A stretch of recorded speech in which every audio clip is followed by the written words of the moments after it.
نماز کے بعد کبھی بھی آپ مانگو گے نا ربنا آتنا فی الدنیا حسنۃ وفی الآخرۃ حسنۃ وقنا عذاب النار وقنا عذاب الحشر وقنا عذاب القبر وقنا عذاب المیزان، تو لوگ آپ کی گردن پکڑ لیں گے، مولانا یہ عذاب القبر کہاں لکھا ہے؟ پکا سمجھ لینا یہ منکر حدیث ہے جو آپ کے پیچھے پڑے نا۔ یہ عذاب قبر قرآن میں، قرآن سے کہاں ثابت ہے؟ اس لیے کہ عذاب قبر احادیث متواترہ سے ثابت ہے۔ لکھو مولانا، ڈٹ کے لکھو، اس لیے کہ معتزلہ کا عقیدہ ہے، معتزلہ عذاب قبر کے منکر تھے۔ اب معتزلی تو کوئی نہیں اپنے آپ کو کہتا، لیکن آپ سمجھ گئے مولانا، آپ سمجھ گئے، ہاں کھل کر عذاب قبر کا انکار کرتے، ایسے مولویوں نے بنایا ہوا، کوئی قرآن میں نہیں ہے، سمجھ لو کہ کیا ہے، منکر حدیث ہے۔ اگرچہ قرآن میں صراحتاً، ویسے تو دلائل مل جائیں گے آپ کو، لیکن صراحتاً عذاب قبر کا ذکر موجود نہیں ہے، لیکن عذاب قبر احادیث متواترہ سے ثابت ہے، اس لیے عذاب قبر کے منکر حدیث ہے۔ اور یاد رہے کہ یہ معتزلہ کا عقیدہ تھا کہ وہ عذاب قبر کا انکار کرتے تھے۔ جس شخص کو یہ قبر نہ ملے تو اس کے عذاب قبر کی کیا صورت ہوگی؟ مثلا جو دریا میں بہہ گیا یا جل گیا یا کسی ہوائی جہاز کے حادثے میں اس کی بوٹیاں بکھر گئیں تو اس کی تو قبر ہی نہیں ہے۔ بات سمجھ میں آئی؟ اور پھر عذاب قبر کیسے ہوگا؟ ٹھیک، مسلمان ہیں نا سوال کرنے والے مسلمان ہیں الحمدللہ۔ تو عذاب قبر کیسے ہوگا؟ وہاں تو ہڈیاں ہوتی ہیں، وہاں تو کوئی آگ واگ بھی نظر نہیں آتی۔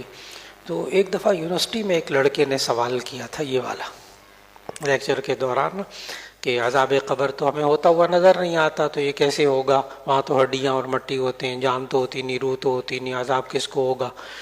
تو میں نے اس کو نا سوال کو اور ٹیڑھا کر دیا۔ اس نے بھی یہی سوال کیا تھا، ہوائی جہاز میں حادثہ ہو جاتا ہے، بوٹیاں بکھر جاتی ہیں، کوئی ایک قبر تو ہوتی نہیں ہے۔ میں نے کہا وہ اس مسئلے کو اور ذرا پیچیدہ کر لو، وہ جو ہندو ہے نا وہ تو راکھ کو جلا کر گنگا جمنا میں راکھ کو بہا دیتا ہے، پتہ نہیں کتنے کروڑوں لاکھوں میل دور راکھ بکھر جاتی ہے، کہاں عذاب ہوگا؟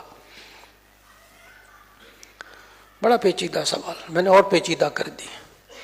پھر میں نے کہا اب آپ یوں کرو کہ وہ سامنے بیکری ہے، میں نے بیکری کا نام بھی لیا، وہ یونیورسٹی کے سامنے بیکری تھی، میں نے کہا وہاں بیکری میں جاؤ، ایک پیٹیز لو، گرم کر کے کھاؤ۔ کہتے ہیں پروفیسر صاحب آپ مذاق تو نہ کریں نا، آپ جواب دیں سیدھی طرح۔ میں نے کہا میں نے اللہ کے بندے جواب دے دیا، میں نے عذاب قبر کا جواب دے دیا میں نے، جاؤ پیٹیز کھاؤ وہاں سے بیکری سے گرم لے کے۔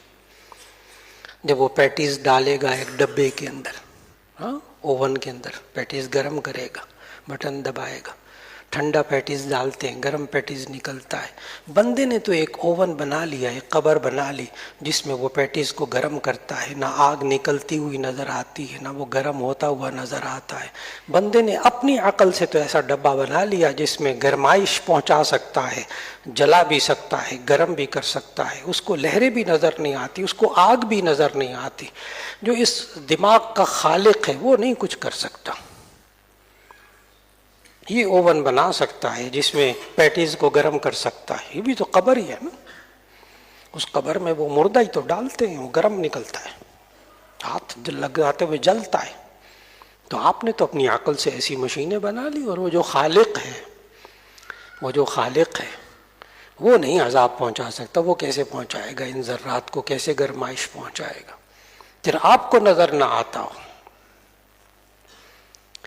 پھر اس کے بعد میں نے اس سے گزارش کی، میں نے کہا یہ جو 5.5 فٹ آپ کا قد ہے نا، یہ اس میں سارے سیلز بھرے ہوئے ہیں، اس میں آپ کے فاسفورس ہے، فلاں فلاں سارے سائنسی نام بتائے، اتنے ذرات ہیں، اتنی نمکیات آپ کے اندر ہے، اتنی معدنیات ہیں، اتنی ہڈی کے ذرات ہیں، ان میں خون میں اتنے ذرات ہیں، یہ کیلشیم، یہ فلاں، یہ سارے ماں باپ نے، آپ پیدا تو اتنے سے ہوئے تھے 1 فٹ کے، لیکن اس کے بعد ماں باپ نے بوری بھر کے رکھے ہوئے تھے یہ نمکیات فلاں فلاں لگاتے گئے ساتھ ساتھ.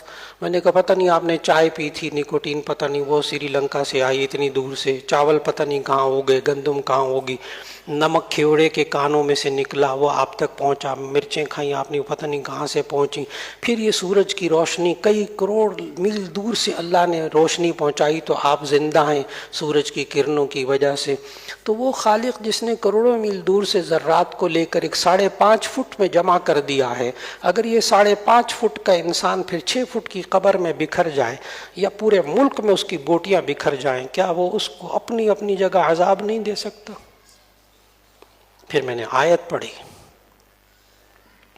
میں نے کہا سارا اللہ نے قرآن میں سمجھایا, وَهُوَ الَّذِي يَبْدَأُ الْخَلْقَ ثُمَّ يُعِيدُهُ وَهُوَ أَهْوَنُ عَلَيْهِ. ترجمہ یاد رکھنا مولانا. اچھا, وَهُوَ أَهْوَنُ پہ بڑی توجہ دینا. وَهُوَ الَّذِي يَبْدَأُ الْخَلْقَ, یہ وہی اللہ ہے جو تمہیں پہل پیدا کرتا ہے, ثُمَّ يُعِيدُهُ پھر وہ تمہیں دوبارہ زندہ کرے گا. وَهُوَ أَهْوَنُ عَلَيْهِ, یہ کام اس کے لیے زیادہ آسان ہے. پہلے ذرات کو جمع کرنا مشکل تھا, پھر یہ 5.5 فٹ قد کا بندہ مرے گا نا, اس کو کیڑے کھا لیں گے, مکوڑے کھا لیں گے, ہڈیاں ہو جائیں گی, فلاں ہو جائے گا, پھر اللہ عذاب دے گا یا جنت بنائے گا ان بوٹیوں کے لیے بھی, ان ذرات کے لیے بھی, جہاں جہاں وہ ذرے ہوں گے. کچھ بات سمجھ میں آ رہی ہے؟ اور آخر میں جب بھی اس قسم کے سوالات پیدا ہو نا, یہ بیماری پتہ کیا, یہ خاص بیماری ہے. اس بیماری کی تشخیص بتانے لگا ہوں. یہ جو سوال آیا ہے, اس بیماری کا نام یہ ہے کہ آج ہم مسلمانوں میں خاص طور پر بڑی بیماری یہ ہے, جو اللہ نے اپنے ذمے کام لیے ہیں, میں ایسا کروں گا میں ایسا کروں گا, بندہ بہت فکر مند ہے اللہ کیسے کرے گا, اور جو کام اللہ نے بندے کے ذمے لگائے بے فکرہ وہ نہیں کرتا. اللہ کہتا ہے میں قبر میں عذاب دوں گا, یہ بجائے اس کی کہ قبر کے عذاب سے بچنے کی کوشش کرے, پتہ کیا کہتا ہے کیسے ہوگا, اللہ کیسے دے گا قبر کا عذاب. حضرت سمجھ میں نہیں آ رہا, ذرا آپ سمجھا دیں, یہ جل گیا بوٹیاں ہو گئی, اللہ کیسے عذاب دے گا, یہ اس کو سمجھ میں نہیں آ رہا. لیکن جو اللہ نے اس کے ذمہ لگایا اسے بے فکرہ. کئی جگہ آپ کو یہ والی بیماری کی تشخیص کام آئے گی. وما من دابة في الارض الا على الله رزقها, ترجمہ بھی پڑھتے ہیں, تفسیریں بھی پڑھتے ہیں, قرآن بھی سناتے ہیں.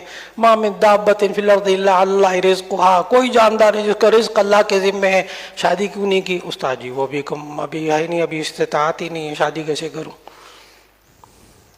اللہ کے بندے رزق آپ کے ذمہ, آپ کے ذمہ شادی کرنا ہے, نکاح کریں, رشتہ تلاش کریں, اچھی سی بیوی لے کر آئیں. رزق کس کے ذمہ؟ اللہ کے ذمہ. ایک دم چہرے پہ مسکراہٹ آ گئی بہت سے احباب کے. جی رزق اللہ کے ذمہ ہے. کیوں آیتیں پڑھتے ہو تراویح کے اندر, ترجمے پڑھتے ہو, تفسیریں پڑھتے ہو, عمل کا وقت آتا ہے کہتے کیسے ہوگا کیسے ہوگا. یہ تو حضرت تھانوی رحمۃ اللہ علیہ کے پاس آنے والے اس شخص کی طرح ہے. وہ آئے, حضرت میرے لیے دعا کریں اللہ اولاد نرینہ عطا فرمائے. ایک دفعہ, 2 دفعہ, 10 کئی مہینوں آتا رہا وہ بندہ, حضرت دعا کریں اللہ تعالیٰ مجھے اولاد نرینہ آتا. آخر کا حضرت تھانوی نے پوچھ لیا بھائی شادی کو کتنا عرصہ ہو گیا؟ کہنے لگے حضرت ابھی شادی تو نہیں ہوئی. السلام علیکم ورحمۃ اللہ وبرکاتہ.